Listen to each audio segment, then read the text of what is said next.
Hi everyone, I'm Briana. Until I was 17, I believed there was nothing better in the world than free stuff. I couldn't get enough of it and didn't want to get a part-time job to earn pocket money. The reason for that were my parents. I didn't want to end up like them. They spent their whole lives working hard, but that didn't make them rich. For as long as I could remember, we were barely scraping by. So I chose a different path for myself and used my wit and acting talent to get everything I wanted for free. For example, I would come to a restaurant and order the most expensive dishes there. Of course, I never paid the bill. When I was done eating, I would simply throw some glass pieces I prepared in advance on my plate. Waiter, look at this mess. I'm sorry, I don't know how it got there. Please accept our deepest apologies. Of course, the meal is on the house. Bring me a dessert and I won't make a fuss. Of course, my approach to life eventually got me into trouble. Watch my story to the end to find out what a cruel joke life played on me. But first, please like this video and subscribe to the Private Diary channel. My best friend from school, Mandy, liked free stuff. One day, she disappeared for a whole week. When she came back, she said she'd been at an expensive resort the whole time. She wouldn't stop bragging. Wow, how'd you pull that off? That was easy. I found out a conference of oceanographers were going to be held there and photoshopped some documents to make them think I write for the school newspaper and want to find out more about ocean pollution. As soon as they saw that, they invited me to the resort. Of course, instead of listening to boring lectures, my friend headed straight to the beach and spa. You're a genius. I want to go to a resort for free too. Do it then. There's going to be another conference there soon. Something about rainforest conservation. You know what to do. Have fun. Her scheme was brilliant. The summer holidays had just begun and Mandy helped me forge some papers to prove I was a high school reporter. Soon, I was on my way to the resort with a single dollar in my pocket. My parents thought I won an award for a great academic performance. I was looking forward to unforgettable holidays. Unfortunately, nothing went according to plan. The security guard carefully examined my documents as soon as I arrived and called the resort administrator. Another one? Were you hoping to stay here for free too? Actually, I write for the school newspaper, and I've been invited to the conference to talk about the protection of those rainforests. Yeah, another girl from your school already told us that story. We won't fall for it again. Get out of here. I was kicked out of the resort faster than I could say dang it. My free vacation ended before it even had a chance to begin. I had no choice but to go home. I didn't even have enough money to buy a bus ticket though. I can't call my mom and dad. They'd lose it. And it's not like they'd lend me any money anyway. Oh, I know. Mandy will help me. I called my friend and asked her to send me some money so I could buy a ticket. I'm broke too. You know that. You're smart. You'll figure something out. She was right. Her words cheered me up and I decided to get a free lunch first. I walked into a good restaurant and tried to get free food as usual. However, it didn't work. The surveillance camera in the restaurant filmed me tossing some hairs on my plate, and the manager went ballistic. I'll call the police if you don't pay the bill. Oops. Being arrested was the last thing I needed. There was only one thing I could do. Run out of there like a bat out of hell. Stop, you brat. Your octopus salad was disgusting anyway. I ran outside and hid around the corner to catch my breath. Then, someone suddenly put a hand on my shoulder. I was about to use a karate chop on them, but changed my mind when I turned around and saw a gorgeous guy. I'm sorry for scaring you, Your Highness. It's me, Daniel. I didn't know what to say and just stared at him. The guy kept gallantly apologizing. I know I was supposed to meet you at the airport. I'm terribly sorry for being late. You must be tired after the long flight. Come on, we should check you into a hotel. Daniel must have been a wizard because I followed him like I was enchanted, despite having no idea what was going on. He drove me to a 5-star hotel in an amazing limo and checked me into a suite with a jacuzzi. I felt like I was dreaming, except Daniel kept calling me a weird name, Esther Hansen. It was obvious he had mistaken me for a girl he was in love with. Do you like it here, baby? It's awesome. Excuse me for a moment. I ran into the bathroom to Google Esther Hansen and figure out what I was dealing with. To my surprise, I found a Wikipedia article about a Danish princess. The girl in the photo could have been my twin. Wow, I thought things like this only happened in movies. Wow, this must be fate. This is my chance to live like a real princess. I held my head up high to look like royalty and came back to Daniel. By the way, Esther dear, where are your suitcases? Oh, all my things and money were stolen on the way. Oh, don't worry about it. We'll buy you new clothes tomorrow. You should rest now. With those words, he handed me a stack of cash in case I wanted to buy something and gallantly kissed my hand goodbye. I sprawled on the huge bed, called Mandy, and bragged about my terrific luck. OMG, I'm so jealous of you. I'm helping Mom around the house while you're living like a princess. Oops, I burned a hole in my shirt. I'll tell Mom it's the latest thing. Don't be jealous. Pack your bags and come over. I'll buy you a ticket. Are you serious? You are the best friend in the world. Mandy promised me to come in a couple days. The next morning, Daniel took me to an expensive boutique and bought me a ton of fashionable clothes. Now I looked like a real princess. After that, we got back in the limo and drove to his mansion. Of course, I knew he was rich, but my eyes still bugged out when I saw the size of his home. This is a palace. Surely your palace in Denmark is much bigger. Oh yes, of course, I'm a princess after all. We walked inside and I met Daniel's family. They turned out to be real aristocrats. This is my mother, my sister Paige, and my father. Nice to meet you, Mr. Gibson, Esther. I'm a good friend of your parents. Have you forgotten? Oh, that's right. It's just that you used used to wear glasses.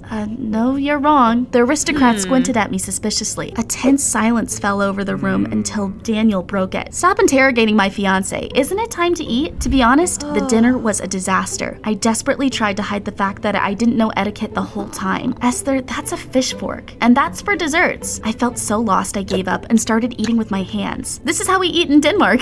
Daniel's family kept throwing calculating glances at me, but Daniel treated me like a queen. It was so sweet and romantic. I was falling head over heels in love with him. Later, Daniel walked me to the hotel. Before leaving, he gave me a beautiful pendant and helped me put it on. It isn't expensive, but for me, this pendant is priceless. As long as you wear it, my heart will belong to you, my precious Esther. My heart was racing. I was on cloud 9 when I skipped to my room. When I got there, someone jumped out of the darkness and I screamed, "Surprise!" Mandy, you scared the heck out of me. Don't ever do that again. We had a bachelorette party and I told my friend how charming Daniel was. He gave me this pendant. Well done. A rich guy's crazy about you. Except he's in love with the princess, not me. Sooner or later, she'll show up and my lies will be exposed. I have an idea. Let's go. We left my room and my friend stopped a bellhop walking by. "Mister, do you want to get a great tip?" "Of course, miss. What do you want me to do?" "Nothing much. Simply be on the lookout for a girl who looks like my friend. As soon as you find her, don't let her leave and call us." The bellhop agreed and I handed him a couple of bills. Money solves all problems. Now you won't have to worry about your rival. What would I do without you and your huge brain? Mandy and I spent the next day like millionaires. We relaxed at a spa, swam in the pools, and got massages. What the heck is a 4 legs massage?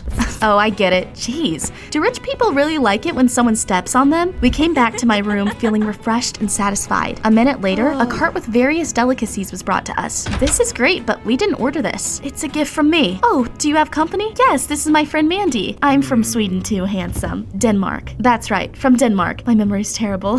The 3 of us ate dinner together. Mandy tried to find out more about Daniel. How did you 2 meet? Esther, do you want to tell the story yourself? No, you do it so much better. Well, father told me about the daughter of his friends from Denmark. When I found out Esther was so aristocratic and old-fashioned, she didn't even know how to use a phone. I was captivated. We exchanged letters. I saved all of them. Your first letter to me still smells like your perfume. I convinced Esther to fly over here and we finally met in person. Yes, that's what happened. Knowing more about the real Esther just made me more nervous. It was only a matter of time before that princess came and took Daniel away from me. The next day we played golf with Daniel's family, and Mandy accidentally hit Mr. Gibson with the ball. Oops, sorry. But the worst thing was that Daniel's sister was clearly getting suspicious. You don't have the manners of a princess. Members of the royal family don't act like you do. I'll be watching you, Esther, or whatever your real name is. She wasn't exaggerating. After that, wherever I went, Paige watched me like a spy. Mandy did her best to distract her while I was trying to make Daniel fall in love with the real me. I hoped that when the original Esther showed up, he would choose me, Briana. And then one evening, the bellhop knocked on my door and said he'd seen a girl who looked like my twin. The princess arrived. I locked her in a cafe bathroom. While we were running there, I tried to figure out what to do next. Bribing the princess wasn't an option. Could I trick her and make her go back to Denmark? However, I didn't see anyone in the bathroom. The small window in it was broken. Holy mother of cows! Esther had escaped. I wanted to run after her, but the bellhop stopped me. I know you're hiding something from that guy. If you want me to keep my mouth shut, pay me. Oh, for the love of... I had to give that greedy guy more money. Then I quickly ran around the hotel, but didn't manage to find Esther. Exhausted, I came back to my room and saw that someone had slipped a note under my door. I know you are a liar, and I will tell everyone the truth about you. It didn't take a genius to figure out who had left that note. Still, I took Esther's letter that Daniel had given me and compared the handwriting. It's clear they were written by the same person. The princess is blackmailing me. Huh? But what does she want? Why hasn't she exposed me yet? While the real Esther was hiding, I did my best to keep pretending. Mandy helped me hide from Paige, who was getting more annoying by the minute. Where is that imposter? What are you talking about? It's just me and my perfect tan here, baby. I kept paying the bellhop for silence and trying to make Daniel fall for me so that he wouldn't leave me for the princess. Tell me, would you love me if my name was different? What kind of question is that? I fell in love with your soul, not your name. It was a huge mess, and things soon went from bad to worse. I got another note from Esther. Bring me the pendant Daniel gave you and I'll leave you alone. Meet me by the pool in an hour. That was weird. Why would such a rich girl want such a cheap pendant? I wanted to ask Mandy for advice, but my friend was nowhere to be found. I gave it some thought and decided to see Esther. I'll give her the pendant and tell Daniel I lost it. I came to the pool, but for some reason there was no one there. Is this a trap? Just Just as I was about to leave, I heard heavy footsteps behind me and turned around and saw Daniel, his whole family, and that greedy bellhop. Oh, hello. Why are you all here? Is there a party I don't know about? Instead of answering, Daniel glared at me and turned to his father. That's what I've been telling you, Dad. Poor girls only want me for my money. What the heck's going on here? I'm exposing a greedy liar. You're finished, Briana. Who's Briana? I'm Esther Hansen. There's no Esther. Father wanted me to marry an ordinary girl like you, but I've always dreamed of dating a real lady. So I decided to prove to Dad that all poor girls hate working and would do anything for the sake of money. You proved my point perfectly. Daniel had seen me when I was kicked out of the resort and immediately realized what kind of person I was. He followed me and sneakily took a picture of me while I was arguing with the cafe manager. Then he used that picture to make a fake Wikipedia article about a non-existent Danish princess. His whole family and even the bellhop had been in on it this whole time. All the threatening notes in the letter were written by me. I've been told to keep asking you for more money for my silence, and I played the role of a suspicious sister. We hoped you would feel guilty and admit you'd been lying if things got hard, but you are too greedy. Daniel took the rest of his money back and said I would be evicted from the hotel right away. You're pathetic, and I'm glad I taught you a lesson. He threw another disdainful look at me and left. I felt gutted and wanted to sink through the floor. Daniel's experiment was so cruel, but he was right. I deserved everything I got. I was sitting on the hotel porch and crying my heart out. That's what Mandy saw when she found me. Why aren't you in your room? We'd been kicked out of the hotel. I told her everything that had happened to me, and my friend was so shocked it left her speechless. We need to find money to get back home.